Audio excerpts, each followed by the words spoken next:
एक निर्दयी मालिक अपनी बिल्ली को टॉयलेट से फेंक देता है, जिससे वह एक बड़े नाले में गिर जाती है। वहाँ उसका सामना एक विशाल और खतरनाक मगरमच्छ से होता है, जो उसे अपना शिकार बनाने के लिए पीछे पड़ जाता है।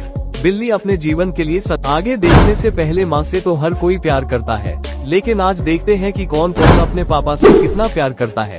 पापा के लिए एक लाइक और इस चैनल को सब्सक्राइब करे के कमेंट में आई लव यू पापा जरूर लिखें। संघर्ष कर रही होती है जब अचानक उसका एक बहादुर दोस्त वहां पहुंचता है। बिना समय गवाए वह मगरमच्छ से भिड़ जाता है। दोनों के बीच जबरदस्त संघर्ष होता है, लेकिन दोस्त अपनी पूरी ताकत और चतुराई से मगरमच्छ को हरा देता है। आखिरकार वह अपनी दोस्त बिल्ली की जान बचा लेता है और सुरक्षित बाहर निकाल लेता है।